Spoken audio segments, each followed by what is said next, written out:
ABP news channel ने Google पर संत रविदास जी की एक ब्राह्मणीकरण कथा छापी है, जिसमें मन चंगा तो कठौती में गंगा का मतलब वही घिसा पिटा ब्राह्मणों ने फैलाई भाकोड़ फालतू कथा बताई है। अब मैं इसे गलत क्यों कह रहा हूं, इसके सारे तार मैं स्पष्ट करूंगा। वीडियो में बने रहे। धुर्तों ने रविदास जी को खत्म करने के बाद उनका पाखंडीकरण किया है। उसमें से एक गपोड़ कथा है कि गंगा में पैसे डालने के बाद गंगा से एक हाथ निकला, उसने ब्राह्मण को सोने का कंगन दिया, फिर वही कंगन रानी ने खरीदा। दूसरा कंगन के लिए ब्राह्मण रविदास जी के पास गया, तब रविदास जी ने दूसरा कंगन अपने कठौती से निकाल कर दिया। ऐसे गपोड़ कहानी से फालतू प्रजाति ने रविदास जी का अपमान किया है। अक्ल से पैदल बिना पेंदे के लौटे। ब्राह्मण अक्ल के अकाल से ग्रसित थे। रविदास जी पाखंड और चमत्कार करने वाले नहीं थे, उनकी पहचान ज्ञान से थी। रविदास जी पूर्ण समानता, ब्राह्मणवाद से मुक्ति और वर्ण व्यवस्था की ब्राह्मणों ने बनाई दीवार को खत्म कर बेगमपुरा एक ऐसा समाज बनाना चाहते थे जिसमें सब समान हो, कोई उच्च नहीं, कोई नीच नहीं, कोई गरीब नहीं, कोई अमीर नहीं। मानवता के मूल्य से पूर्ण ऐसा बेगमपुरा बनाना रविदास जी का स्वप्न था, और ब्राह्मण पंथ ने आज तक जो भी लिखा वो सिर्फ ब्राह्मणों का वर्चस्व कायम रखने के लिए और समाज को बांटने के लिए लिखा है। ब्राह्मणों ने पूरे भारत का सिर्फ सत्यानाश कर रखा है और अश्लील वेद पुराण जैसे गपोड़ किताबें देकर भारत की असली संस्कृति और इतिहास को गाढ़ने का काम किया है। रविदास जी मेहनत में भरोसा करने वाले इंसान थे। वो कहते थे, पूजा हवन से पुण्य मिलता तो हवन की रक्षा के नाम पर लोगों के कत्लेआम नहीं होते। ब्राह्मण हवन के लिए लूट और बलात्कार नहीं करते। अगर मूर्ति में शक्ति होती तो भगवान पर चढ़ाए फूल मुरझाते नहीं। रविदास जी ने कहा है, वेद पुराण और ब्राह्मण ने लिखे, किसी भी बात को कभी मत मानो। उन्होंने ब्राह्मणों को धरती की सबसे घटिया प्रजाति कहा है। रविदास जी मेहनत करने वाले को सबसे श्रेष्ठ समझते थे और ब्राह्मण हराम की रोटियां तोड़ने वाले को सबसे महान और मेहनत करने वाले को नीच कहते थे। मूल निवासी समाज मेहनत प्रधान समाज है, इसीलिए ब्राह्मणों के किताबों में पूरे भारत के मूल निवासियों को हराम का खाने वाले ब्राह्मणों ने अपने से नीच बताया है। भारत के मूल निवासी संत किसी को नीच या उच्च नहीं मानते। ये बीमारी सिर्फ गुप्त रोगी ब्राह्मणों को थी। मूल निवासी समाज का कोई भी संत उच्च नीच नहीं करता, क्योंकि ऐसा करना हमारी संस्कृति नहीं है। रविदास जी का मानना था कि अपने मेहनत से समाज की तस्वीर बदलो, समाज में मानवता स्थापित करो। ये आपके हाथ में है कि आप अच्छे काम करना चाहते हो या बुरे। ये किसी गंगा फंगा से इसका कोई लेना देना नहीं है, आपके हाथ में है। आप कैसा समाज निर्माण करना चाहते हैं। ब्राह्मणों के हाथ में समाज की बागडोर थी। तब समाज में महिला से लेकर पूरा गैर ब्राह्मण समाज अज्ञान की खाई में डाला गया, और जब मूल निवासी समाज के इंसान के हाथ में समाज की बागडोर आई, तब महज 7 दशक में देश विज्ञान की बुलंदियां छू रहा है, शिक्षा का सुख भोग रहा है, न्याय का आदर्श प्रस्थापित कर रहा है और नए बदलाव को स्वीकार कर मानवतापूर्ण समाज बनाने में योगदान दे रहा है। चलिए हम गंगा की पाप मुक्ति पर वापिस आते हैं। तो बताओ, अगर कोई पापी अपराधी बलात्कारी गलत काम कर गंगा में डुबकी लगाकर अपराध से मुक्त होने का दावा करता है, तो गंगा अपराध करने वालों से प्यार करने वाली किनार है। गंगा मानवता और न्याय की दुश्मन है। उसके जैसी घटिया पूरे पृथ्वी पर नहीं है, जो गलत को सही होने का प्रमाण देती है। गंगा इंसान को कुछ भी करके उसके पास आने के बाद पाप मुक्त हो गया ऐसा दावा ठोकती है, तो उसमें डुबकी लगाकर शूद्रों को शुद्ध क्यों नहीं कहा जाता? क्यों उन्हें ब्राह्मणों जैसा दर्जा नहीं दिया है? इसका मतलब गंगा में शक्ति है। ये सबसे बड़ा झूठ है। ये झूठ बेचने वाला कौन है, बताने की जरूरत नहीं है, बाकी आप खुद समझदार हैं। चलो एक बात बोलो, कोई आपके माँ बहन का बलात्कार करे और गंगा में डुबकी लगाए, तो आप उसे छोड़ देंगे क्या? आप उसे उतना ही अच्छा मानेंगे?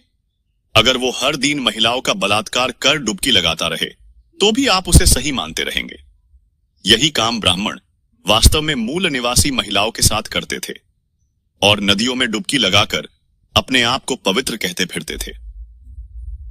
जब देश में संविधान नहीं था, तब ब्राह्मण को मृत्यु दंड का मतलब था उसके टकले के बाल काटना। अगर कोई ब्राह्मण महारानी का बलात्कार कर दे, तो उसके छोटी काटने को मृत्यु दंड माना जाए। ऐसे व्यवस्था ब्राह्मणों ने बनाई थी और बाकी समाज को मृत्यु दंड मतलब जान से मारना था। ऐसी व्यवस्था ब्राह्मणों ने अपने ढाल के तौर पर बनाई थी। जिसके सहारे ब्राह्मण पूरे मूल निवासी समाज की इज्जत तार तार कर। ब्राह्मण पूजा हवन करने के नाम पर क्षत्रिय वैश्य शूद्र के घरों में लूटमार करता था और उनके महिलाओं का बलात्कार करता था। इसे धर्म का सबसे अच्छा काम माना है। ब्राह्मण आपकी बहू बेटियों की इज्जत लुटकर आपके घर से धन ले जाएगा। ये ब्राह्मणों का धर्म है। इसका स्पष्ट उल्लेख मनुस्मृति में है। इसीलिए ब्राह्मणों के किसी भी भगवान पूजा और किताब पे कभी भरोसा नहीं करना है। यही रविदास जी ने जीवन भर कहा है। ब्राह्मणी किताबों को मूल निवासी संत गलत कहते रहे हैं। तब ब्राह्मणों ने और मुगलों ने मिलकर पूरे तैयारी से हमारे मूल निवासी संतों को खत्म किया है। हमारे समाज का ऐतिहासिक दुश्मन ब्राह्मण ही है और आज पूरा समाज पढ़ रहा है। अब ब्राह्मणों का नंगा नाच खुल रहा है। तो अपने बाप दादा की गलती को उजागर होते देख नल्ले चिपड़े, बलात्कारी गंजेड़ी, नशेड़ी पागल चोर, गुप्त रोगी नस्ल आज मिलावट यानी विक्षेप का रोना रोती दिख रही है। लेकिन जब मूल निवासी कम पढ़े लिखे थे तब तक सब सही था। हम अज्ञानी थे तब विक्षेप नहीं था। लेकिन हम पढ़ने क्या लगे, अब विक्षेप दिख रहा है। तुम्हारी नस्ल ही धरती पर विक्षेप है। जहां ब्राह्मण फंसता है वो मिलावट का रोना रोता है और जहां उसको तर्क मांगा जाता है वहां उनके पास सबूत के नाम पर धतुरा है। सच में धरती पर की सबसे फालतू प्रजाति मतलब गुप्त रोगी, एंटीनाधारी एलियन प्रजाति ही है। भारत का मूल निवासी समाज किसी के भला होने से जलता नहीं। इसका सबसे बड़ा सबूत यह है कि जब सुदामा कोटा में 10% आरक्षण दिया तब किसी मूल निवासी ने आंदोलन विरोध नहीं किया और ना सरकार गिरी और ना किसी की जान गई। लेकिन ब्राह्मण का हर दूसरा पेंदा आरक्षण के नाम पर SC, ST, OBC को गालियां देता है। मंडल कमीशन के समय हजारों लोगों की जान गई है और ब्राह्मणों ने पूरे भारत में विरोध प्रदर्शन किया था। सरकार को इसीलिए गिराया भी गया था क्योंकि OBC समाज को आरक्षण देने की पहल की थी। कहने का मतलब यही है, फर्क साफ दिखता है। भेदभाव बीमारी वाली नस्ल हमेशा बांटती रहती है, जैसे आज उनके ही पंथों की राजनीतिक पार्टियों को बांटा है। ऐसा भ्रम फैलाया जा रहा है कि हम जिसे कहे वही हिंदू है, लेकिन वास्तविकता सब पार्टी में सिर्फ हिंदू पंथ के ही नेता है। आप ही देखें, अगर ये अपने लोगों को अपना नहीं कहते तो ऐसे पाखंडी पंथ से दुनिया क्या उम्मीद रखेंगी। और ये रविदास जी की बात करते हैं, इससे बड़ा अपराध कुछ हो ही नहीं सकता। पाखंडी सिर्फ रविदास जी की चमत्कार की बात करेंगे, उनके ब्राह्मणीकरण को पेश करेंगे जो रविदास जी कभी कह नहीं सकते। उन्होंने जाति वर्ण पाखंड को खत्म करने की बात की है, वेद पुराण और सभी ब्राह्मणवादी किताबों को उखाड़ फेंकने की बात की है। उसके बारे में कभी नहीं बोलेंगे। इसका मतलब ये रविदास जी को नहीं, अपने पाखंड को बताते हैं। संत शिरोमणि जगत गुरु रविदास जी महान मानवतावादी बोधिसत्व है। उनके तर्क ज्ञान के महासागर को पाखंडवादी कभी सम्मान नहीं दे सकते हैं। उनके विचार इंसान को इंसान बनाने वाले हैं। रविदास जी वज्रयान के सबसे महान ज्ञानी हैं। उनके विचार के तर्ज पर अंबेडकर जी ने 22 प्रतिज्ञा ली थी। बेगमपुरा बनकर रहेगा।